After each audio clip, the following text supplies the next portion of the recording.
بسم اللہ الرحمن الرحیم نحمدہ ونصلی ونسلم علی رسولہ الکریم اما بعد۔ معزز سامعین کرام، السلام علیکم ورحمۃ اللہ وبرکاتہ۔ باب العلم انواریہ ایجوکیشنل سوسائٹی و جامعہ انواریہ حیدرآباد انڈیا کے زیر اہتمام تفسیر مظہری کا سلسلہ وار درس جاری ہے، اور اس میں سورہ نساء کی آیت نمبر 44 سے آج ہمارے درس کا آغاز ہے۔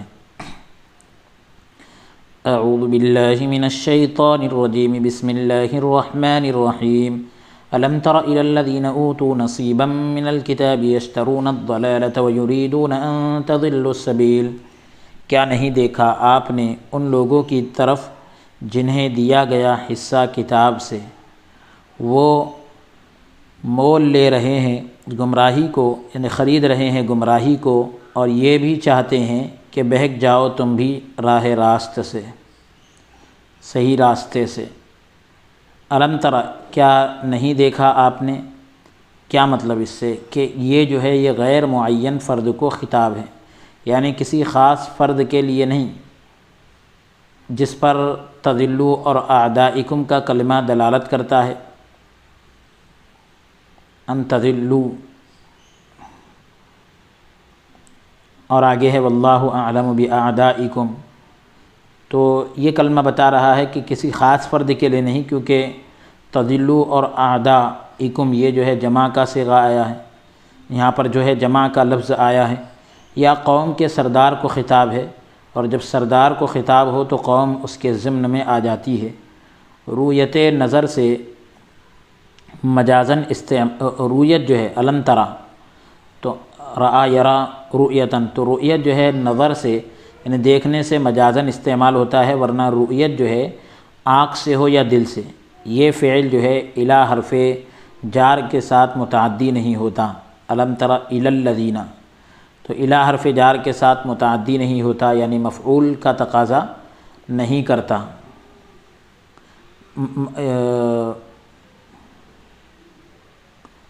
سوال، یہاں الی جو ہے حرف جار سے کیوں متعدی ہے؟ جواب اس کا یہ ہے کہ جب اس سے مراد آنکھ سے دیکھنا ہو تو پھر یہ فعل جو ہے نظر کے معنی کو اپنے ضمن میں لیے ہوگا، یا انتہا کے معنی کو اپنے ضمن میں اپنے اندر لیے ہوئے ہوگا، سمیٹے ہوگا، چاہے اس سے آنکھ کا یا دل کا دیکھنا مراد لیا جائے۔ اسی وجہ سے الی حرف جار کے ساتھ متعدی کیا، یعنی اس کا مفعول بھی لایا گیا۔ نمبر 2، مدینہ طیبہ کے یہودی ہیں نصیباً کو، یعنی الی الذین، ان لوگوں کی طرف جنہیں دیا گیا کتاب سے حصہ، تو اس سے مراد مدینہ طیبہ کے یہودی ہیں، اور نصیباً کو نکرہ جو ہے حقارت یعنی کمتری بیان کرنے کے لیے ذکر کیا، یعنی انہیں کتاب کا تھوڑا سا حصہ دیا گیا۔ اس سے مراد صرف تورات کا پڑھنا ہے، اس کا سمجھنا اور دل سے یقین کرنا نہیں۔ یشترون الضلالۃ، تو ضلالت یہاں جو ہے اس سے مراد حضور صلی اللہ علیہ وآلہ وسلم کا انکار ہے، یعنی انہوں نے حضور کا انکار کر دیا، گمراہی کو خرید لیا۔ جو ہدایت کے بدلے میں حاصل کرتے ہیں، یعنی حضور صلی اللہ علیہ وآلہ وسلم کی بعثت سے قبل، حضور کی تشریف آوری سے پہلے، اعلان نبوت سے پہلے جس ہدایت پر وہ پہلے تھے، کیونکہ وہ آخر زمانے میں ایسے نبی کی بعثت پر ایمان رکھتے تھے جو امی ہوگا، یعنی دنیا میں تشریف لائیں گے اور امی ہوگا، اور وہ کفار یعنی کافروں کے خلاف اس کے وسیلے سے دعا بھی مانگا کرتے تھے۔ اس نبی کے وسیلے سے کافروں کے خلاف دعائیں کرتے تھے، یا اس ہدایت کے بدلے گمراہی کو حاصل کرتے ہیں جو وہ نبی کریم صلی اللہ علیہ وسلم کی اتباع یعنی پیروی کر کے حاصل کر سکتے تھے۔ ان تضلوا السبیل، یعنی اے مومنو وہ ارادہ کرتے ہیں کہ تمہیں گمراہ کر دیں۔ آیت میں جو حمزہ ہے وہ استفہام، تقریر، تعجیب اور تحذیر کے لیے ہے، کئی معنی ہے، سوالیہ انداز بھی ہو سکتا ہے، ڈرانے کے لیے، تعجب کے لیے، یعنی تحقیق آپ نے ان کی دشمنی کو دیکھ لیا جو وہ آپ سے اور مومنوں سے رکھتے ہیں، جبکہ وہ یہ جانتے ہیں کہ آپ حق پر ہیں، بس آپ ان سے احتیاط برتیں، کیونکہ سب سے بڑا دشمن وہ ہے جو تمہارے بارے میں اس گمراہی کا ارادہ کرتا ہے جو ابدی یعنی ہمیشہ کی ہلاکت کو واجب کرنے والی ہے، پس تم اپنے معاملات میں انہیں خیر خواہ نہ سمجھو، اچھا نہ سمجھو۔ اگلی آیت کا نمبر ہے 45، سورہ نساء۔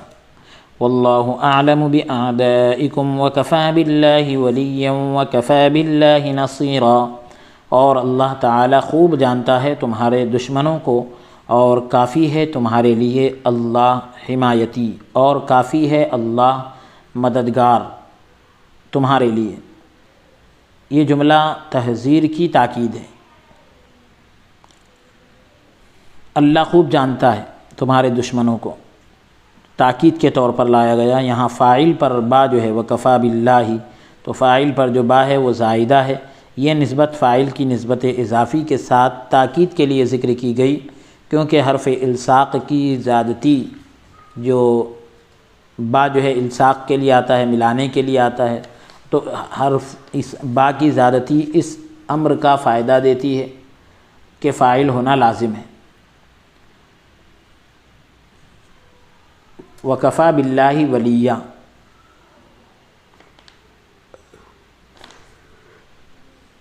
وکفی باللہ نصیرا، وہ تمہارے امور یعنی معاملات کا والی ہے اور تمہیں نفع دے گا، اور تم سے ان کی خفیہ تدبیروں کی یعنی جو اندرونی تدبیریں ہیں تو اس کی مضرتوں کو، نقصانات کو دور کرنے کے لیے کافی ہے۔ اللہ تعالیٰ ان پر تمہیں غالب کر دے گا، اس لیے ولایت اور نصرت میں اسی پر اکتفا کرو، اسی پر اکتفا کرو، ولایت میں اور مدد میں اسی پر اکتفا کرو، کسی اور کی طرف توجہ نہ کرو، کیونکہ وہ سب سے زیادہ عالم بھی ہے اور قادر بھی، اسی لیے اسی پر اکتفا کرو، کسی اور کو دوست نہ بناؤ، کسی سے مدد مانگو نہ کسی سے مدد مانگو۔ ولیًا اور نصیراً یہ دونوں جو ہے منصوب ہیں، یا تو تمیز ہونے کی بنا پر یا حال ہونے کی بنا پر، یعنی منصوب ہے تو یا تو تمیز بنیں گے یا حال بنیں گے۔ اگلی آیت کا نمبر ہے 46۔ من الذین هادوا يحرفون الكلم عن مواضعه ويقولون سمعنا وعصينا واسمع غير مسمع وراعنا ليا بألسنتهم وطعنا في الدين ولو أنهم قالوا سمعنا وأطعنا واسمع وانظرنا لكان خيرا لهم وأقوم ولكن لعنهم الله بكفرهم فلا يؤمنون إلا قليلا۔ کچھ لوگ جو یہودی ہیں پھیر دیتے ہیں اللہ کے کلام کو اس کی اصلی جگہوں سے، اور کہتے ہیں کہ ہم نے سنا اور ہم نے نافرمانی کی، اور کہتے ہیں سنو تم نہ سنائے جاؤ، اور کہتے ہیں راعنا یعنی بل دیتے ہوئے اپنی زبانوں کو، موڑتے ہوئے اپنی زبانوں کو اور طعنہ زنی کرتے ہوئے دین میں۔ اور اگر وہ یوں کہتے کہ ہم نے آپ کا ارشاد سنا اور اسے مان لیا، اور ہماری عرض سنیے، ہماری گزارش سنیے اور نگاہ کرم فرمائیے ہم پر، تو ہوتا بہت بہتر ان کے لیے بہت اچھا ہوتا اور بہت درست، لیکن اپنی رحمت سے دور کر دیا انہیں اللہ نے بوجہ ان کے کفر کی وجہ سے اللہ نے ان کو اپنی رحمت سے دور کر دیا، پس نہیں ایمان لائیں گے مگر تھوڑے سے۔ ایک قول یہ کیا گیا ہے من الذین ہادوا، تو اس میں ایک بات یہ بھی کہی گئی کہ الذین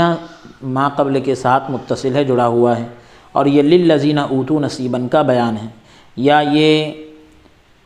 اعدائکم کا بیان ہے، یا یہ نصیر کے متعلق ہے۔ معنی یہ ہوگا یعنی اللہ تمہاری مدد فرمائے گا ان لوگوں کے شر سے محفوظ رکھنے کے لیے جو یہودی ہیں۔ وکفی باللہ ولیا وکفی باللہ نصیرا۔ تو اس صورت میں ما بعد کلام یحرفون، ما قبل کلام کا حال متداخل یا حال مترادف ہوگا۔ ایک قول یہ کیا گیا ہے، ایک بات یہ بھی کہی گئی کہ من الذین یہ جو ہے نیا کلام ہے، اور ما بعد مقدر کلام کی ظرف ہے، اس کے بعد والا جو ہے ایک کلام مقدر مانا جائے تو یہ اس کے لیے ظرف بن جائے گا بعد والے کے لیے۔ تقدیر کلام اس طرح ہوگی من الذین ہادوا فریق یحرفون الکلم، تو یہ کلم جو ہے کلمے کی جمع ہے۔ ایک قول یہ کیا گیا ہے، ایک بات یہ بھی کہی گئی کہ یہ اس میں جنس ہے، یہ جمع نہیں ہے،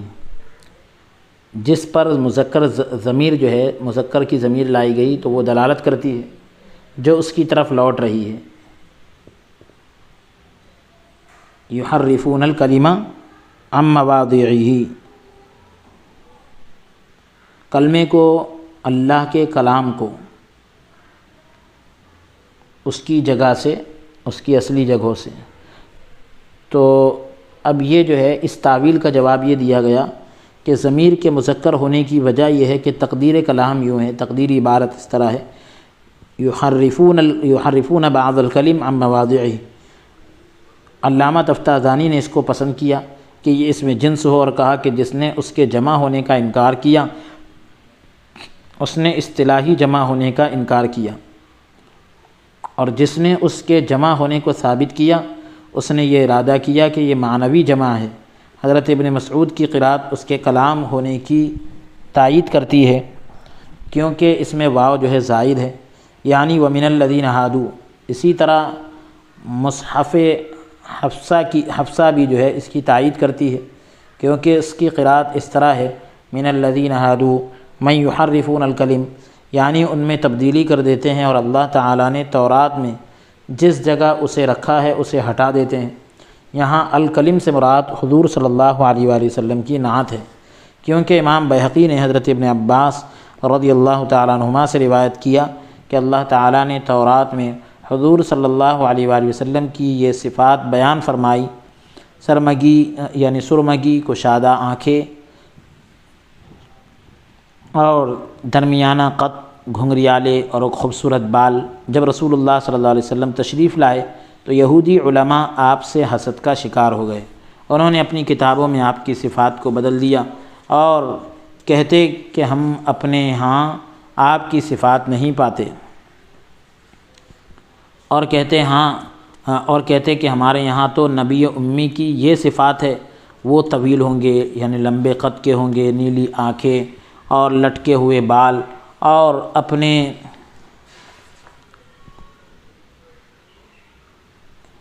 اپنے بیچ جو ہے لوگوں سے یہ کہتے کہ وہ وہ نہیں۔ انہوں نے عام لوگوں پر صفات کو خلط ملط کر دیا۔ انہوں نے یہ اس لیے کیا کیونکہ یہ لوگ ان کی روزی کا ذریعہ تھے، یہ ان علماء کی خدمت کرتے، ان علماء کو خوف لاحق ہوا، ڈر ہوا کہ اگر یہ زیر دست لوگ مسلمان ہو گئے، ہمارے ہاتھ کے نیچے کے لوگ مسلمان ہو گئے تو ان کی روزی منقطع ہو جائے گی، یعنی یہ علماء کی روزی ختم ہو جائے گی۔ بغوی نے کہا کہ حضرت ابن عباس رضی اللہ عنہما نے کہا کہ یہودی جو ہے رسول اللہ صلی اللہ علیہ وآلہ وسلم کی خدمت میں حاضر ہونے آتے، کسی معاملے میں سوال کرتے، آپ انہیں بتا دیتے، وہ ظاہر یہ کرتے کہ وہ آپ کی بات کو قبول کرتے ہیں، جب وہ آپ کے پاس سے اٹھ جاتے تو آپ کے کلام میں تبدیلی کر دیتے۔ معالم التنزیل جلد نمبر 2 صفحہ نمبر 83 پر یہ روایت ہے۔ اس وجہ سے یہاں کلم سے مراد مطلق کلام ہے، بغیر کسی قید کے۔ ایک قول یہ کیا گیا ہے کہ تورات میں سے کلمات کو اپنی جگہ سے پھیرنے سے مراد یہ ہے کہ ان آیات کا ایسا معنی کرنا، ان آیتوں کا جو اللہ تعالیٰ کی مراد نہ ہو، جس طرح امت مسلمہ کے اہل ہوا یعنی باطل فرقے اس قرآن میں کرتے ہیں۔ تحریف کلمات کا یہ معنی کرنا بھی جائز ہے کہ وہ ذو معنی کلمہ بولیں جو مدح اور ذم، توقیر اور تحقیر دونوں کا احتمال رکھتا ہو۔ وہ مدح کو ظاہر کرتے ہیں اور ذم کو چھپاتے ہیں، تعریف کو ظاہر کرتے ہیں اور مذمت کو، برائی کو چھپاتے ہیں۔ یقولون، اس کا جو ہے عطف یحرفون پر ہے۔ اگر تحریف سے مراد تورات کی تحریف ہے، تبدیلی ہے، تو یہ جملہ تحریف میں شامل نہیں۔ اس کا مفہوم یہ ہے کہ وہ نبی کریم صلی اللہ علیہ وآلہ وسلم کو یہ کہتے ہیں، اور یہ ان کے کفر کا بیان ہے، کیونکہ وہ یہ کہتے تھے کہ ہم سماع یعنی سننے کے بعد آپ کی اطاعت یعنی فرمانبرداری نہیں کریں گے۔ یہ معنی کرنا بھی جائز ہے، کہ وہ اپنے ساتھیوں سے کہتے کہ ہم نے محمد صلی اللہ علیہ وآلہ وسلم کی بات سنی اور اس کی نافرمانی کی، یا یہ مراد ہے کہ ہم نے حضور صلی اللہ علیہ وآلہ وسلم کے پاس بات کو سنا اور اپنی قوم کے پاس جا کر نافرمانی کی، یہ ان کے نفاق کا بیان ہے۔ یہ بھی جائز ہے کہ یہ ان کی بعض تحریفات کا بیان ہو، تبدیلیوں کا بیان ہو، جو انہوں نے تبدیلیاں کی، کیونکہ وہ حضور صلی اللہ علیہ وآلہ وسلم کی خدمت میں یہ کہتے کہ سمعنا، یہ ذو معنی لفظ ہے، ڈبل معنی کا لفظ ہے، جس کا مفہوم یہ بھی ہے کہ ہم نے قبول کرنے کے ساتھ سنا، اور یہ مفہوم بھی ہو سکتا ہے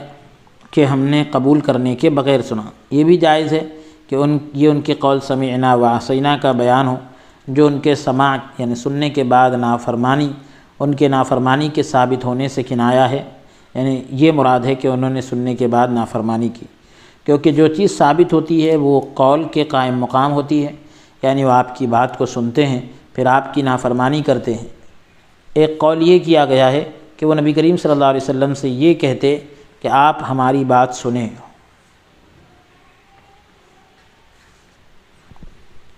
اور پھر اپنے دل میں کہتے کہ آپ نہ سنیں۔ یہ بددعائیہ کلمات ہے، یعنی آپ بہرے ہو جائیں یا موت آ جائے۔ ظاہر بات یہ ہے کہ وہ بلند آواز میں، اونچی آواز میں یہ کہتے۔ جب یہ کلمہ ذو معنی ہے تو جو تعظیم اور دعا کا احتمال رکھتا ہے، یعنی تعظیم کے معنی بھی پائے جا سکتے ہیں اور دعا کے معنی بھی پائے جا سکتے ہیں، یعنی آپ سنیں، آپ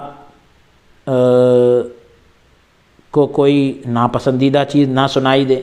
کیونکہ جب آدمی کسی کو گالی دے تو عرب کے لوگ کہتے ہیں اسمع فلان،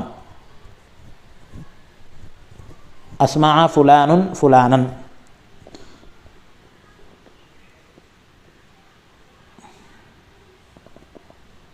کہ یعنی فلاں نے فلاں کو سنا دیا، تو یہ گالی کا احتمال بھی رکھتا ہے، یعنی اس سے یہ معنی نکلتے ہیں، یعنی ہماری بات سنیں، ہم آپ کے لیے ان الفاظ کے ساتھ بددعا کرتے ہیں، لا سمعت، یعنی میں نے سنا ہی نہیں، یا اس کا مفہوم یہ ہے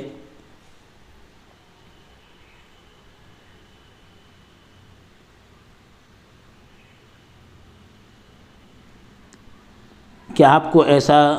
جواب نہ سنائی دے جس سے آپ راضی ہیں، یا معنی یہ ہوگا کہ آپ سنیں جبکہ آپ جس چیز کی طرف دعوت دیتے ہیں اس کا آپ کو جواب نہ دیا جائے، یا آپ ایسا کلام سنیں جو آپ کو سنائی نہ دے، کیونکہ آپ کے کان جو ہے سننے سے انکار کرتے ہیں۔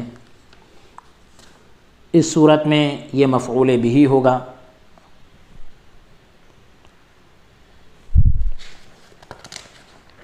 پھر اس کے بعد غیر مسمع و راعنا، تو راعنا جو ہے یہ کلمہ بھی جو ہے ذو معنی ہے، ڈبل معنی رکھتا ہے، کیونکہ عربی زبان میں تو اس کا معنی ہے کہ ہماری رعایت کیجیے، نگاہ کرم کیجیے کہ ہم آپ سے گزارش کریں۔ عبرانی یا سریانی زبان میں اس کا معنی گالی ہے، کیونکہ وہ آپس میں اسی کے مشابہ گالی دیتے تھے، اس طرح سے ملتی جلتی گالیاں دیتے تھے، اور وہ کہتے راعینا، وہ دین کا مذاق اڑانے اور رسول اللہ صلی اللہ علیہ وآلہ وسلم کا ٹھٹا کرنے، مذاق اڑانے کے لیے ایسا کرتے۔ اللہ تعالیٰ ان سب کو اپنی رحمتوں سے دور کرے، لعنت ہو ان پر، یعنی اللہ کی۔ لیم بالسنتہم، زبان کو موڑتے ہوئے، تو اللہ تعالیٰ کے فرمان یقولون کا مفعول لہو ہے یہ، یعنی وہ یہ کہتے ہیں کہ وہ اپنی زبانوں سے حق کو باطل کے ساتھ اور ظاہری تعظیم کو باطنی گالی کے ساتھ ملا دیں، طعناً فی الدین، دین میں طعن کرنے کے لیے، کیونکہ وہ یہ کہتے تھے کہ اگر نبی برحق صلی اللہ علیہ وآلہ وسلم، اگر نبی جو ہے برحق ہوتے تو جو کچھ ہم دلوں میں اس کے لیے چھپاتے ہیں تو اس کو ضرور ظاہر کر دیتے۔ وطعناً فی الدین کا مطلب یہ ہے، وَلَوْ أَنَّهُمْ قَالُوا سَمِعْنَا وَأَطَعْنَا، یعنی اگر خفیہ یا علانیہ، یعنی چھپا کر یا ظاہر کر کے سمعنا اور عصینا کے قول کی جگہ اس کے بدلے جو ہے یعنی ہم نے سنا اور ہم نے نافرمانی کی، ایسا کہنے کے بجائے اگر وہ یہ کہتے سمعنا وأطعنا، ہم نے سنا اور ہم نے اطاعت کی، اگر وہ ایسا یعنی کہہ لیتے، ظاہر حال کے مطابق نہ کہتے، یا یوں کہہ لیجئے کہ باطن میں کچھ ہوتا اور ظاہر کچھ کرتے، تو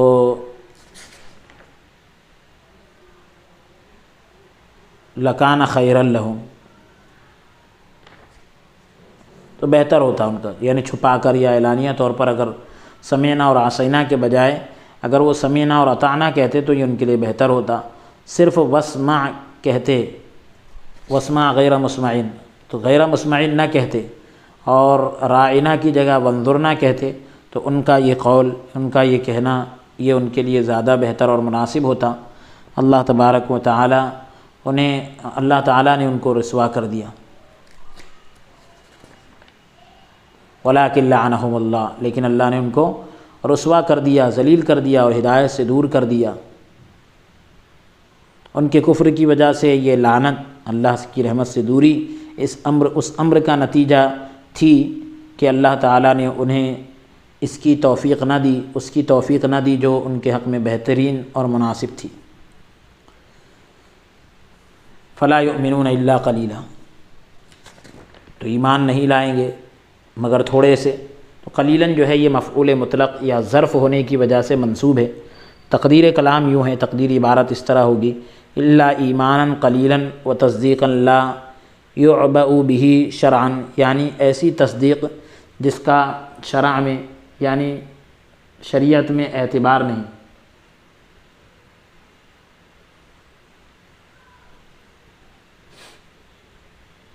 اور وہ بعض کتابوں اور بعض رسولوں پر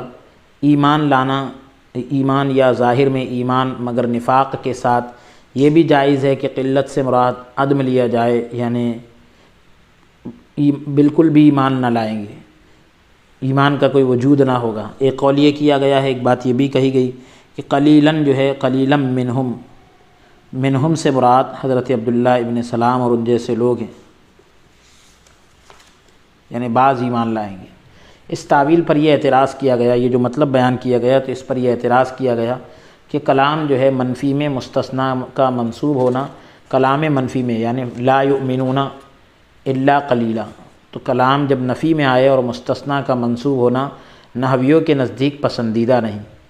اگرچہ ابن حاجب نے اس کو جائز قرار دیا جبکہ تمام قراء اسے منصوب پڑھنے میں متفق ہے، سب ایک ساتھ ہیں۔ ساتھ ہی ساتھ یہ بھی ہے کہ اس موقع پر اللہ تبارک و تعالیٰ کے فرمان لعنہم کو ان کی اکثریت پر لعنت مراد لی جائے کہ اکثر لوگوں پر لعنت ہوئی، یہ مراد لیا جائے، جو جمہور کی تفسیر کے خلاف ہے۔ تفتازانی نے کہا کہ یہ لعنہم اللہ سے مستثنیٰ ہے، واللہ اعلم۔ ابن اسحاق نے حضرت ابن عباس رضی اللہ تعالیٰ عنہما سے روایت نقل کی ہے کہ رسول اللہ صلی اللہ علیہ وآلہ وسلم نے یہودی علماء کے سرداروں سے کلام کیا، بات چیت کی، جن میں عبداللہ بن سوریہ اور کعب بن اسید تھے۔ حضور صلی اللہ علیہ وآلہ وسلم نے فرمایا، اے یہودیوں کی جماعت، اللہ تعالیٰ سے ڈرو اور اسلام قبول کر لو۔ اللہ کی قسم تم اچھی طرح جانتے ہو کہ جو پیغام حق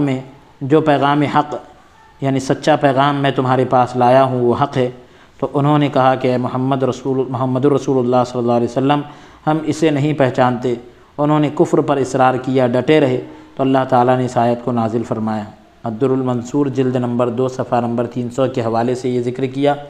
آیت نمبر 47 سورہ نساء کی سماعت کریں، جو آیت اللہ نے نازل کیا۔ یا ایھا الذین اوتوا الکتاب آمنوا بما نزلنا مصدقا لما معكم من قبل ان نطمس وجوها فنردها على ادبارها او نلعنهم كما لعنا اصحاب السبت وكان امر الله مفعولا۔ اے وہ لوگوں جنہیں دی گئی کتاب، ایمان لاؤ اس کتاب پر جو نازل فرمائی ہم نے، تاکہ تصدیق کرے اس کتاب کی جو تمہارے پاس ہے۔ ایمان لاؤ اس سے پہلے کہ ہم مسخ کر دیں چہرے، پھر پھیر دے انہیں پشتوں کی طرف، پیٹھ کی طرف، یا لعنت کرے ان پر جس طرح ہم نے لعنت کی سبت والوں پر یعنی ہفتے کے دنوں والوں پر، اور اللہ کا حکم پورا ہو کر رہتا ہے۔ اوت الکتاب، کتاب سے مراد تورات ہے۔ آمنوا بما نزلنا مصدقا لما معکم، اس کتاب پر جو نازل فرمائی ہم نے یعنی حضرت محمد صلی اللہ علیہ وسلم پر، قرآن یعنی قرآن پر ایمان لاؤ۔ من قبل ان نطمس وجوہا، تاکہ تصدیق کرے اس کتاب کی جو تمہارے پاس ہے پہلے سے، اس سے مراد تورات ہے۔ وجوہن النطمس وجوہا، وجوہن کے اوپر جو تنوین مضاف الیہ کے عوض میں ہے، بدلے میں ہے۔ تقدیر کلام یہ ہوں گی، تقدیری عبارت اس طرح ہوگی وجوہکم طمس، وجوہکم، تو طمس کا اصل معنی اثر کو زائل کرنا ہے، دور کرنا ہے۔ معنی یہ ہوگا کہ ہم چہرے کے آثار مٹا دیں گے، جیسے کان، آنکھ، منہ اور ابرو، جسے آئیبرو وغیرہ کہا جاتا ہے۔ پھر کہتے ہیں فنردھا علی ادبارہا، ہم اسے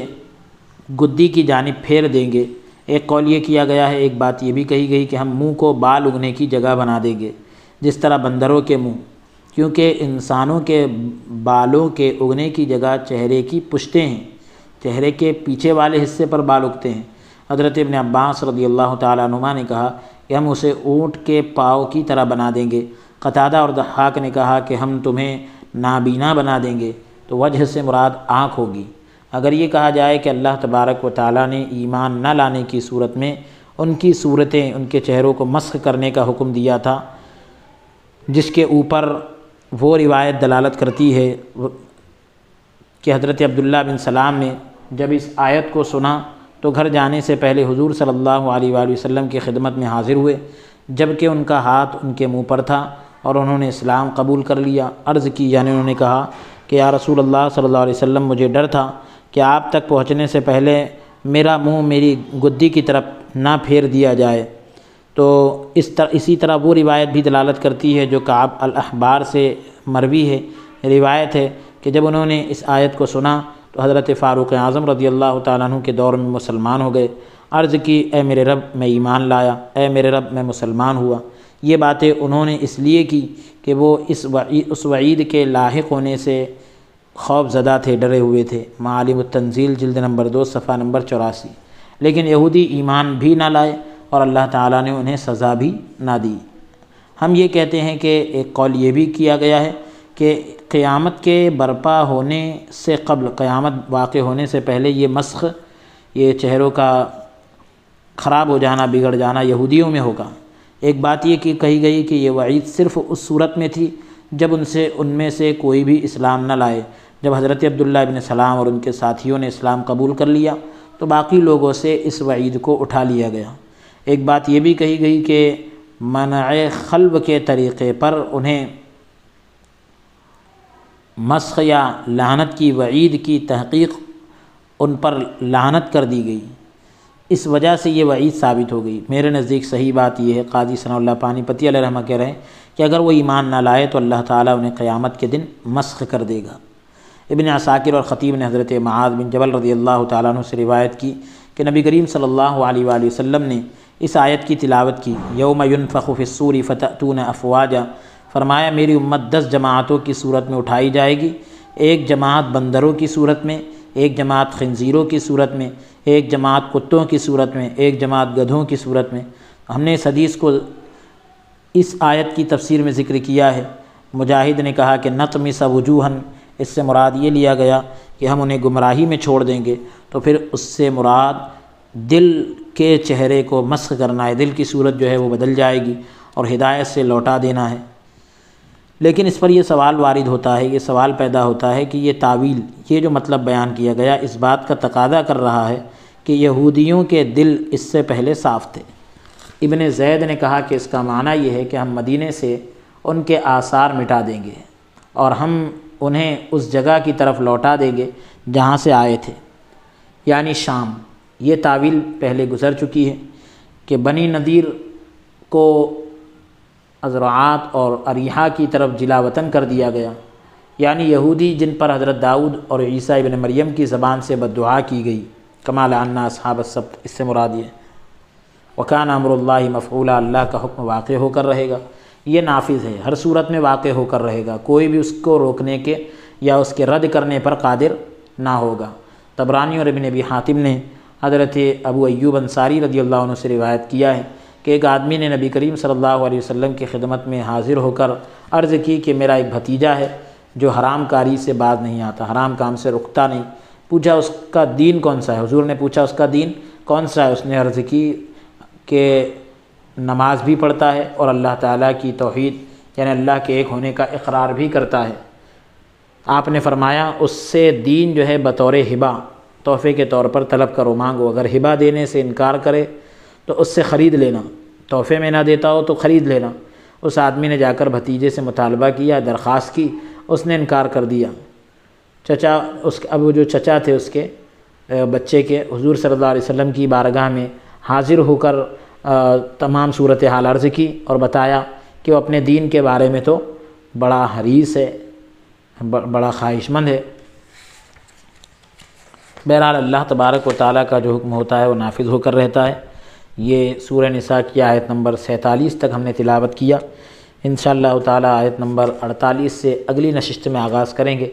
آج کے سلسلہ درس کو یہیں موقوف کرتے ہیں۔ اللہ عز و جل کی بارگاہ میں دعا کرتے ہیں کہ رب تبارک و تعالیٰ ہم سب کو قول سے زیادہ عمل کی توفیق عطا فرمائیں۔ دوران درس اگر کوئی لغزش یا کوتاہی ہوئی ہو، اللہ عز و جل اپنے فضل سے معاف عطا فرمائیں۔ استغفر اللہ ربی من کل ذنب واتوب الیہ، وصلی اللہ تعالی وسلم علی خیر خلقہ سیدنا و نبینا محمد وعلی آلہ و اصحابہ و ازواجہ و ذریاتہ و اہل بیتہ اجمعین برحمتک یا ارحم الراحمین، والحمد للہ رب العالمین۔